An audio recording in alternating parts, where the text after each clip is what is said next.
Assalamualaikum warahmatullahi wabarakatuh.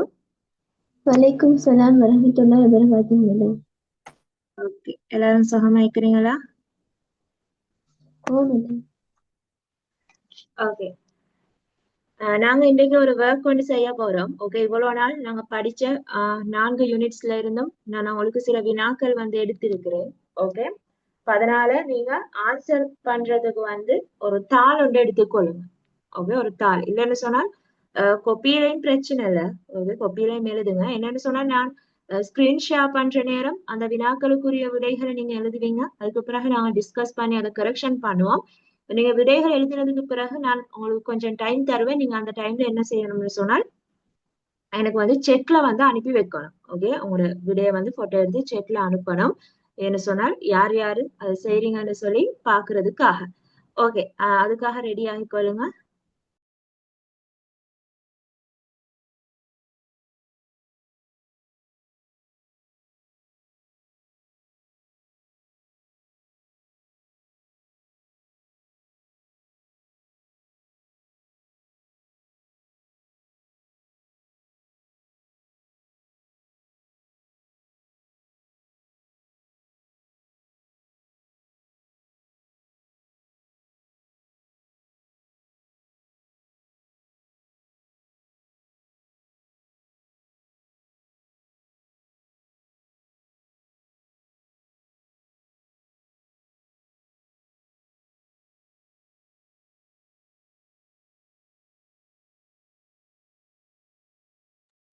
Okay, நான் screen share பண்ணிக்கிறது எல்லாருக்கும் விளங்குதா?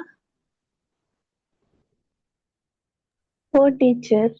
ஓகே, இதுதான் உங்களுக்குரிய வினாக்கள். ஓகே, நான் கொஞ்சம் வினாக்களை ஜூம் பண்றேன். ஓகே, இது வந்து நாங்க படிச்ச யூனிட்ஸ்ல இருந்து தான் நான் இந்த வினாக்கள் வந்து எடுத்திருக்கிறேன். ஓகே, இதுல உங்களுக்கு 7 வினாக்கள் காணப்படுது. இந்த 7 வினாக்களை எழுதி விடைகளை வந்து எழுதுங்க. ஓகே, முதலாவது இந்த 7 வினாக்களுக்கு நீங்க விடை அளிச்சீங்கன்னு சொன்னால் அடுத்த வினாக்களை பார்க்கலாம்.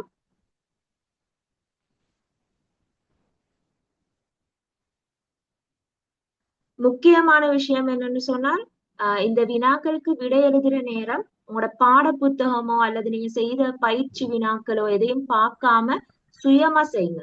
ஒரு சுயமா எழுதுங்க. உங்களுக்கு படிச்சதுல ஞாபகம் இருக்கும் தானே, அதை வைத்துக் கொண்டு இதுக்கு ஆன்சர் பண்ணுங்க எல்லாரும்.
ஸ்டூடெண்ட்ஸ் இதுல இந்த கொஸ்டின்ஸுக்கு ஆன்சர் பண்ணினவங்க ஹேண்ட் ரைஸ் பண்ணுங்க.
ஓகே, இந்த 7 வினாக்களுக்கும் விடை அளிச்சிட்டீங்களா? டிஸ்கஸ் பண்ணுவோமா? இல்ல டீச்சர், லாஸ்ட் கேள்வி. ஓகே ஓகே, எழுதிக்கொள்ளுங்க. எழுதிட்டு ஹேண்ட் ரைஸ் பண்ணுங்க, அப்பதான் விளங்கும்.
ஓகே, இரண்டு பேர் ஹேண்ட் ரைஸ் பண்ணிக்கிறீங்க செய்துன்னு சொல்லி. ஓகே, நாங்க இதை டிஸ்கஸ் பண்ணுவோம்.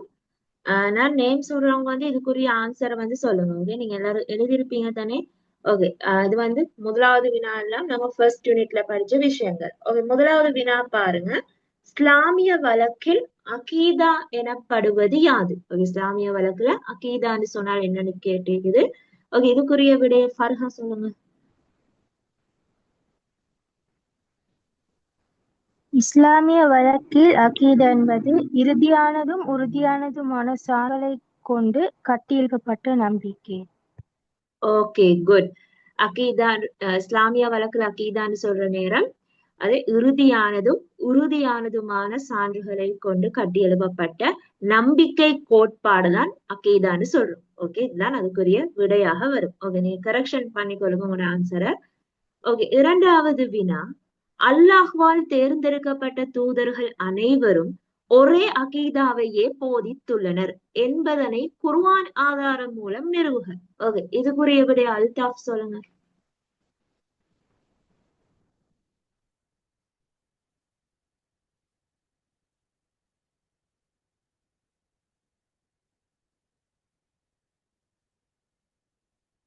அல்தாஃப்.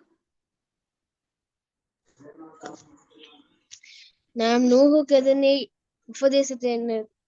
உபதேசித்தனோ அதனை உங்களுக்கும் ஈசாவுக்கும் இப்ராஹிமுக்கும் மூசாவுக்கும் மார்க்கமாக்கிறோம். நாம் உங்களுக்கு என்ன உபதேசித்தேன் என்றவென்றால் சன்மார்க்கத்தை நிலைநாட்டுங்கள், அதை விட்டு பிரிந்து விட வேண்டாம். Okay, good. அதாவது இந்த குர்ஆன் வசனம் தான் இரண்டாவது வினாவுக்கு விடையா வரும். அதாவது அல்லாஹ்வால தேர்ந்தெடுக்கப்பட்ட எல்லா தூதர்களுக்கும் அல்லாஹ் தாலா ஒரே நம்பிக்கை கோட்பாடுதான் போதித்திருக்கிறான். அதைத்தான் அல்லாஹ் குர்ஆன்ல சொல்றான். நான் நூஹுக்கு எதனை உபதேசித்தேனோ அதுதான் இப்ராஹிமுக்கும் மூசாவுக்கும் ஈசாவுக்கும் உபதேசித்தோம். ஆகவே நபியே, நாம் உமக்கு வஹி மூலம் அறிவிப்பது என்னவென்றால் நீங்கள் சன்மார்க்கத்தை வந்து நிலைநாட்டுங்கள், அதுல வந்து பிரிந்து செல்ல வேண்டாம். ஓகே, இந்த ஒரு குர்ஆன் வசனம் நான் உங்களுக்கு ஆல்ரெடி ஃபர்ஸ்ட் யூனிட் படிப்பிக்கிற நேரம் சொல்லியிருந்தேன். இந்த குர்ஆன் வசனத்தை எல்லாரும் மனனம் செஞ்சு கொள்ளுங்கன்னு சொல்லி. ஓகே, இதை கட்டாயமா மனனம் செஞ்சு கொள்ளுங்க. ஓகே, மூன்றாவது வினா. இல்முல் அகாயித் என்றால் என்ன? ஓகே, சமா சொல்லுங்க. நம்பிக்கை கோட்பாட்டு. Okay, good. இல்முல் அகாயித்னு சொல்றது நம்பிக்கை கோட்பாட்டு கலை. ஏன்னா இல்முல் அகீதா இல்லைன்னா இல்முல் அகாயித்னு சொல்றது நம்பிக்கை கோட்பாட்டு கலையாக காணப்படுது. அடுத்த வினா. அல் இலாஹியாத் அஸ்ஸம்இயாத் எனும் பதங்களை விளக்குக. ஓகே, இல்மா சொல்லுங்க. அல் இலாஹியத்தை வந்து அல்லாஹ் பற்றிய நம்பிக்கையும் கலாக்கதிர் பற்றிய நம்பிக்கையும், அசௌமியாத்துல வந்து மறுமை வாழ்வுடன் தொடர்பான அனைத்து விடயங்களும். Okay, good. அல் இலாஹியாத்னு சொல்றது வந்து அல்லாஹ் பற்றிய நம்பிக்கையும் கலாக்கதிர் பற்றிய நம்பிக்கையும் தான் அல் இலாஹியாத்துல உள்ளடக்கப்படுது. அஸ்ஸம்இயாத்துல வந்து மறுமை வாழ்வோடு தொடர்பான அனைத்து விடயங்களும் அந்த அஸ்ஸம்இயாத்னு சொல்லக்கூடிய அந்த பதத்துக்குள்ள உள்ளடக்கப்படுது. ஓகே, இப்படியான ஒரு விளக்கம் வந்து நீங்க கொடுத்திருந்தீங்கன்னு சொன்னா சரி போட்டு கொள்ளுங்க. அடுத்த வினா. அகீதா அதன் இலகுத்தன்மையை இழந்தமைக்கான காரணிகள் மூன்றினை குறிப்பிடுக. ஃபர்ஹா சொல்லுங்க.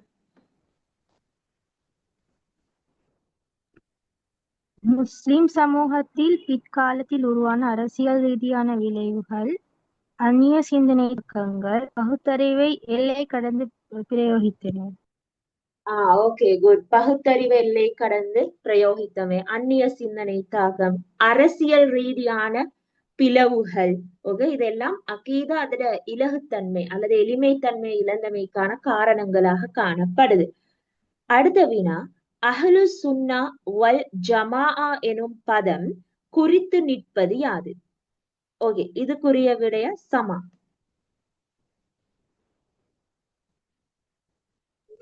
நபி ஸல்லல்லாஹு அலைஹி வஸல்லம் அவர்களும் சஹாபாக்களும் நடந்த வழிமுறையில் நடக்கக்கூடியவர்களை குறித்து. Okay, good.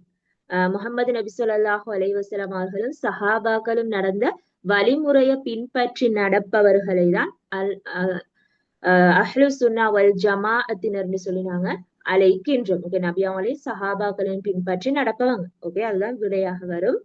அடுத்த வினா. அஹ்லு சுன்னா வல் ஜமாஆவை சேர்ந்த இமாம்கள் மூவரின் பெயர்களை குறிப்பிடுக. அல்தாப் சொல்லுங்க. இமாம் அஷ்ஷரி ரலியல்லாஹு அன்ஹு, இமாம் அஹ்மத் பின் ஹம்பல், இமாம் மன்சூர் மஸ்தூருசி. Okay good. இமாம் அபு மன்சூர் அல் மாதுரூதி ரஹ்மத்துல்லா, இமாம் அஹ்மத் இப்னு ஹம்பல் ரஹ்மத்துல்லா. ஓகே, இமாம் அஹ்மத் இப்னு ஹம்பல் ரஹ்மத்துல்லா, அதே நேரம் மன்சூர் அல் மாதுரூதி, இமாம் அல் அஷ்அரி ரஹ்மத்துல்லா. ஓகே, இந்த மூவரையும் குறிப்பிட்டிருந்தீங்கன்னு சொன்னா சரி. ஓகே, இதை கரெக்ஷன் பண்ணிக்கொண்டீங்களா இந்த 7 வினாக்களுக்குரிய விடைகளை? ஓ டீச்சர். ஓகே, எல்லாரும் புக் எதுவும் பார்க்காம படிச்சதை ஞாபகம் வைத்து அதுக்கு ஆன்சர் பண்ணினீங்க? ஓ டீச்சர். ஓ டீச்சர். ஓகே, அப்படின்னு சொன்னா நல்லது. ஓகே, ஏன்னா நான் ஆல்ரெடி படிச்ச யூனிட்ஸ்ல இருந்து தான் ஒரு சில வினாக்களை உங்களுக்கு இன்னைக்கு எடுத்துட்டு வந்தேன். ஓகே, அடுத்த வினாக்களையும் நான் ஸ்கிரீன் ஷேர் பண்றேன்.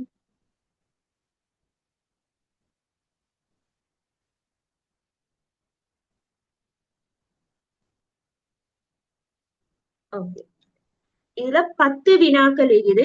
இது வந்து நாங்க லாஸ்டா படிச்ச யூனிட் வரைக்கும், நாங்க லாஸ்டா அத்தஹாரத்துல வந்து நீர்ட வகைகள், தயமும் ஜபீரத், அது சம்பந்தமான விஷயங்கள் லாஸ்டா நாங்க படிச்சோம். அதுவரை உள்ள பகுதியில ஒரு சில வினாக்கள் வந்து இதுல எடுக்கப்பட்டிருக்குது. இந்த 10 வினாக்களுக்கும் வந்து நீங்க இப்ப ஆன்சர் பண்ணுங்க. ஒரு 15 மினிட்ஸ் மாதிரி டைம் தரேன். ஓகே, நீங்க ஆன்சர் பண்ணிட்டு ஹேண்ட் ரைஸ் பண்ணுங்க, நீங்க அதை வந்து டிஸ்கஸ் பண்ணுவோம். ஓகே, இது எல்லா வினாக்களுக்கும் விடை எழுதுங்க.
ஓகே. ஒருத்தர் எழுதி முடிச்சிருக்கிறீங்க. ஓகே, மற்ற ஸ்டூடெண்ட்ஸ் டைம் வேணுமா? ஓ டீச்சர். ஓகே ஓகே, எழுதிக்கொள்ளுங்க, நாங்க டிஸ்கஸ் பண்ணுவோம்.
ஓகே, இன்னும் 4 மினிட்ஸ் டைம் தரேன். நாங்க சரியா 5:50க்கு வந்து டிஸ்கஷனை வந்து ஸ்டார்ட் பண்ணுவோம்.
ஓகே, நாங்க டிஸ்கஸ் பண்ணுவோம்.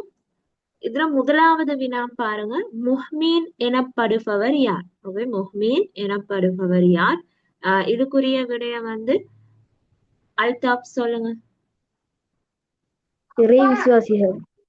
Okay, good. முஹ்மீன்னு சொல்றது இறை விஸ்வாசி. ஓகே, முஹ்மீன்றது ஒரு அரபு சொல் தானே, அதுல பொருள் இறை விஸ்வாசி.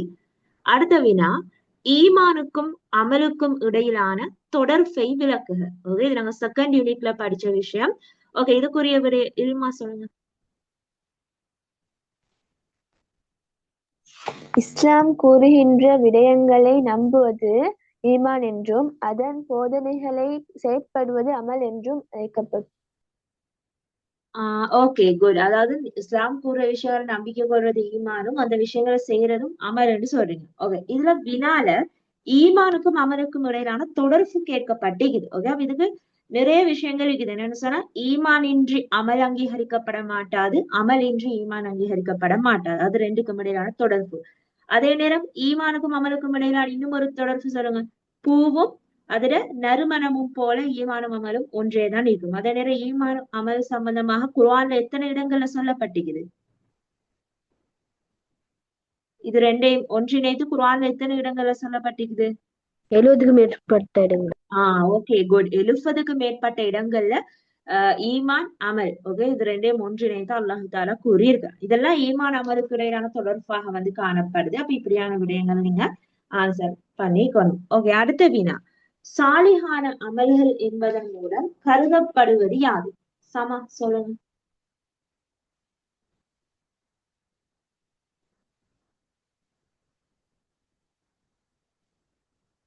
சாலிஹான அமல் என்று சொன்ன என்ன? உரிய நேரத்திற்கு பொருத்தமான உரிய செயல்களை ஓகே குட். உரிய நேரத்துக்கு பொருத்தமான உரிய செயல்களை செய்யறது சாலிஹான அமல். அதே நேரம் இன்னும் ஒரு விளக்கமும் நீக்குது. அந்த விளக்கம் ஞாபகம் நீக்குதா?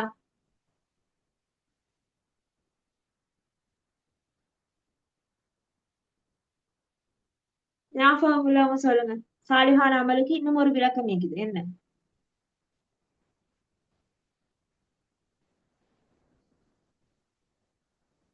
ஓகே, எல்லாரும் அப்ப இந்த ஆன்சரை மட்டும் எழுதினீங்க.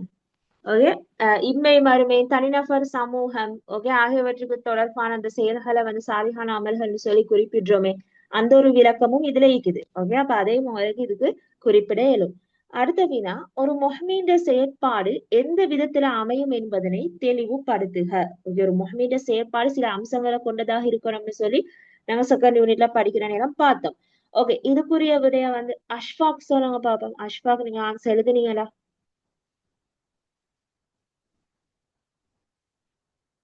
டீச்சர் நான் இப்பதான் கிளாஸ்க்கு வந்தேன். எனக்கு இப்பதான் லிங்க் வந்துச்சு. நான் ஒரு பயணம் போயிட்டு வந்தேன். நான் சொல்லி இப்பதான் ஓகே ஜாயின் ஆனேன். வேளாங்கண்ணி. ஓகே ஓகே, பிரச்சனை இல்ல. ஓகே, அப்ப இதுக்குரிய விடயம் வந்து இல்மா சொல்லுங்க.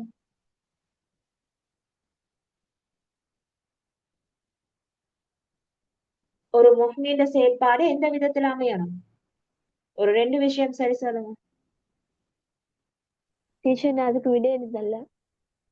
ஓகே, சமா, அல்தாஃப். ஓகே, யாரும் இதுக்கு விட எழுதலையா? நான் எழுவல்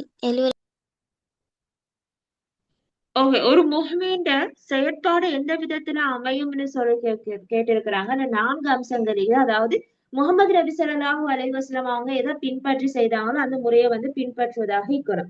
அதே நேரம் அல்லாஹ்கிட்ட மட்டும்தான் பிரதிபலனை எதிர்பார்த்ததாக இருக்கணும். விளங்கிச்சா? அல்லாஹ்ட திருப்திக்காகன்னு சொல்லிதான் அந்த செயல்கள் எல்லாம் காணப்பட வேண்டும். அப்ப இந்த விடயங்கள் தான் இதுக்கு ஆன்சராக வரும். உங்களுக்கு ஞாபகம் இருக்குதான்னு தெரியும், செகண்ட் யூனிட்ல உங்களுக்கு சார்ட் அமைப்புலயே தந்திருந்தாங்க 4 அம்சங்கள். ஓகே, அதுதான் இதுக்கு விடையாக வரும். ஓகே, அடுத்த வினா, இறை தூதர்கள் எனப்படுபவர்கள் யார்? ஓகே, இதுக்குரிய விடைய வந்து அல்தாஃப் சொல்லுங்க. இறை தூதர்கள்ன்றவங்க அல்லாஹ்வினால் தேர்ந்தெடுக்கப்பட்டு மக்களை நேர்வழிப்படுத்துவதற்காக அனுப்பப்பட்டவர். Okay, good. அல்லாஹ்வால தேர்ந்தெடுக்கப்பட்டு மனித சமூகத்தை இல்லைன்னு சொன்னா மக்களை நேர்வழிப்படுத்துவதற்காக அனுப்பப்பட்டவர்கள் தான் இறை தூதர்கள். குட். அடுத்த வினா, மனித சமுதாயத்தை நேர்வழிப்படுத்துவதற்கு ரிசாலத் அவசியப்படுவதற்கான நியாயங்கள் 3 குறிப்பிடுக. இந்த வினாவுக்குரிய விடையெல்லாம் நான் உங்களுக்கு நோட்ஸ்ல எல்லாம் எழுத தந்தேன். ஓகே, இதுக்குரிய விடைய வந்து சமா சொல்லுங்க.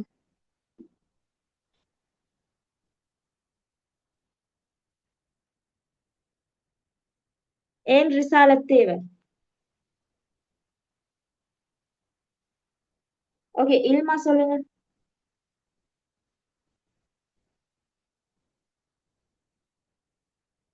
மனித சமுதாயத்தை நேர்வழியில் நடத்துவதற்கு. Okay, good. மனித சமூகத்தை நேர்வழியில நடாத்துறதுக்கு தேவை. ஓகே, வேற என்ன காரணம்? மனிதனுக்குள்ள எழக்கூடிய அடிப்படை வினாக்களுக்கு பதிலளிக்கிறதுக்கு வந்து ரிசாலத் அவசியம். ஓகே, அடுத்தது வந்து மனிதன் யார்? ஓகே, அவன் படைக்கப்பட்டதன் நோக்கத்தை அறிந்து கொள்றதுக்கு வந்து ரிசாலத் தேவை. அதே நேரம் எங்களோட புலன்களுக்கு அப்பாற்பட்ட விடயங்களை அறிந்து கொள்ள ரிசாலத் தேவை. ஓகே, இதுக்குரிய நோட்ஸ் நான் உங்களுக்கு எழுத தந்திருக்கிறேன். ஓகே, காப்பியில எனக்கு ஞாபகம் இருக்குது. அப்ப இது வந்து நான் உங்களுக்கு ஆல்ரெடி சொல்லியிருந்தேன். உங்களோட ஓலெவல் எக்ஸாமோ டேர்ம் எக்ஸாமுக்கு இது வந்து கட்டாயமா ஒரு வினாவாக வரலாம்னு சொல்லி. ஓகே, அவர் ரிசாலத் அவசியமானதுக்கு நிறைய காரணங்கள் இருக்குது. அதுல மனித சமூகத்தை நேர்வழிப்படுத்துறதுக்கு, மனிதனுக்குள்ள எழப்படுகின்ற அடிப்படை வினாக்களுக்கு பதில் அளிக்கிறதுக்கு, ஓகே, மனிதன் படைக்கப்பட்டதன் நோக்கத்தை அறிந்து கொள்றதுக்கு, ஓகே, இதெல்லாம் அதுக்குரிய விடையாக வரும். அடுத்த வினா, வேதங்கள் சுகூஃபுகள் வழங்கப்பட்ட நபிமார்களின் பெயர்களை பட்டியல்படுத்துக. ஓகே, முதலாவது வேதங்கள் வழங்கப்பட்ட அந்த 4 நபிமார்களோட பெயரை அல்தாஃப் சொல்லுங்க. மூசா அலைஹிஸ்ஸலாமுக்கு தௌராத் வேதம், தாவூத் அலைஹிஸ்ஸலாமுக்கு சபூர் வேதம், ஈசா அலைஹிஸ்ஸலாமுக்கு இன்ஜீல் வேதம், முஹம்மது நபி ஸல்லல்லாஹு அலைஹி வஸல்லம் ஃபுர்கான் வேதம். Okay, good. மூசா அலைஹிஸ்ஸலாமுக்கு தௌராத் வேதம், தாவூத் அலைஹிஸ்ஸலாமுக்கு சபூர் வேதம், ஈசா அலைஹிஸ்ஸலாமுக்கு இன்ஜீல், முஹம்மது நபி ஸல்லல்லாஹு அலைஹி வஸல்லம் அவருக்கு ஃபுர்கான் வேதம். சுஹூஃபுகள் வழங்கப்பட்ட நபிமார்களோட பெயர்களையும் சொல்லணும். ஓகே, சமா சொல்லுங்க, என்ன நபிக்கு சுஹூஃபுகள் வழங்கப்பட்டது?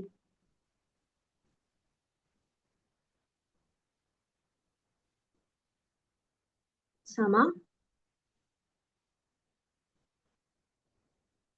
ஓகே, ஆதம் அலைஹிஸ்ஸலாம், ஏன்னா ஆதம் அலைஹிஸ்ஸலாம், ஷீத் அலைஹிஸ்ஸலாம், மூசா அலைஹிஸ்ஸலாம், இப்ராஹிம் அலைஹிஸ்ஸலாம், அடுத்து வந்து முஹம்மது நபி ஸல்லல்லாஹு அலைஹி வஸல்லம் அவங்களுக்கு சுஹூஃபுகள் வழங்கப்படல.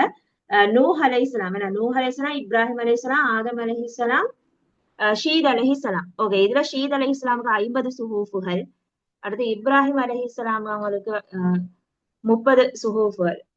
என்ன? Excuse ஓகே, me, நான் teacher. சொல்லுங்க. இத்ரீஸ் அலைஹிஸ்ஸலாம் வர மாட்டாங்களா? சாரி, இப்ராஹிம் இல்ல, இத்ரீஸ் அலைஹிஸ்ஸலாம். ஓகே, எனக்கு கொஞ்சம் குழப்பமாகிட்டு. இத்ரீஸ் அலைஹிஸ்ஸலாம். ஓகே, இத்ரீஸ் அலைஹிஸ்ஸலாமுக்கு 30 சுஹூஃபுகள். அடுத்து ஆதம் அலைஹிஸ்ஸலாம், மூசா அலைஹிஸ்ஸலாம் எல்லாத்துக்கும் 10 சுஹூஃபுகள், மொத்தம் 110 சுஹூஃபுகள் வழங்கப்பட்டது. ஓகே, இத்ரீஸ் அலைஹிஸ்ஸலாம். Okay, sorry. அடுத்த வினா, சுத்தத்தின் முக்கியத்துவத்தை வெளிப்படுத்தும் குர்ஆன் ஹதீஸ் ஆதாரங்கள் ஒவ்வொன்றினை குறிப்பிடுக. ஓகே, இதுக்குரிய விடைய அல்தாஃப் சொல்லுங்க. அல்லாஹ் சுத்தமாக இருப்பவர்களை நேசிக்கிறான். அல் குர்ஆன் வசனம். சுத்தம் ஈமானின் பாதியாகும் ஹதீஸ். Okay, good. நாங்க லாஸ்டா படிச்ச யூனிட். ஏன்னா அல்லாஹ் சுத்தமாக இருப்பவர்களே நேசிக்கிறான். இது சிம்பிளான ஒரு குர்ஆன் வசனம், எல்லாரும் மனம் செய்து கொள்ளணும். அதே நேரம் சுத்தம் ஈமானின் பாதியாகும்ன்ற ஹதீஸ் வசனம். ஓகே, அதுவும் இலகுவான ஒரு ஹதீஸ் ஆதாரம். நீரின் பிரதான வகைகள் 3னை ஒவ்வொரு உதாரணங்களின் ஊடாக குறிப்பிடுக. இல்மா சொல்லுங்க, நீர்ட 3 வகைகள். அல்மாஹு தஹீர் வந்து சுத்தமான நீர், அதுக்கு உதாரணம் வந்து கடல் நீர். அல்மாஹு தாஹிர் வந்து சுத்தமான நீர், அதுக்கு வந்து உதாரணம் தேநீர். அல்மாஹு முத்தனஜீஸ் வந்து அசுத்தமான நீர், அதுக்கு உதாரணம் சாக்கடை நீர். Okay, good. அல்மாஉன் தஹூர் பரிசுத்தமான நீர் அல்லது மிக சுத்தமான நீர்னு சொல்லுவோம். அதுக்கு உதாரணமாக வந்து எனக்கு கடல் நீர் சொல்லலாம். அதே நேரம் இரண்டாவது அல்மாஉ தாஹிர் சுத்தமான நீர், அதுக்கு தேநீர், பன்னீர் இதெல்லாம் எங்களுக்கு உதாரணமா சொல்லலாம். அடுத்து அல்மாஉல் முத்தனஜஸ் சுத்தமான நீர், அதுக்கு உதாரணமா சிறுநீர், சாக்கடை நீர் இதெல்லாம் எங்களுக்கு குறிப்பிட இருக்கும். ஓகே, இப்படி நீர்ட பிரதான வகைகள் 3 நீங்க ஒரு உதாரணத்தோடாக எழுதியிருக்க வேண்டும். அடுத்து அல்தாஃப் சொல்லுங்க, தயமும் என்பதன் மூலம் கருதப்படுறது என்ன? நீர் இல்லாத சந்தர்ப்பத்தில் சுத்தமான மண்ணை பாவித்து ஒழு செய்து கொள்ளும். Okay, good. அதாவது நீர் இல்லாத சந்தர்ப்பத்தில் அல்லது நீரை பயன்படுத்த முடியாத சந்தர்ப்பத்துல சுத்தமான புழுதி உள்ள மண்ணை பயன்படுத்தி சன்மார்க்க கடமைகளை நிறைவேற்றுவதை நாங்க தயமும்னு சொல்லுவோம். ஓகே, நாங்க புழு செய்யறது, கடமையான குளிப்பை நிறைவேற்றுவது. ஓகே, அதுக்காக தான் தயமுமா வந்து மேற்கொள்வாங்க. ஓகே, அப்ப இது நாங்க லாஸ்டா 4 யூனிட்ஸ் தான் கம்ப்ளீட் பண்ணோம். அந்த 4 யூனிட்ஸ்ல இருந்து ஒரு சில வினாக்கள் எடுக்கப்பட்டிருக்குது. ஓகே, அப்ப இன்ஷா அல்லாஹ் அடுத்த கிளாஸ்ல வந்து நாங்க நஜீஸ் சம்பந்தமாக படிக்கணும். ஓகே, 5வது அலகு நாங்க பார்க்கணும். 5வது அலகுல இருந்து நாங்க கண்டினியூவா படிச்சுட்டு அதுக்கு பிறகு அதுல இருந்து நான் இந்த மாதிரி சில வினாக்கள் வந்து எடுத்து உங்களுக்கு தருவேன். ஓகே, அப்ப இன்ஷா அல்லாஹ் அடுத்த கிளாஸ்ல நாங்க சந்திப்போம். அஸ்ஸலாமு அலைக்கும் வரஹ்மத்துல்லாஹி வபரகாத்துஹு. வலைக்கும் சலாம் வரஹ்மத்துல்லாஹி வபரகாத்துஹு டீச்சர்.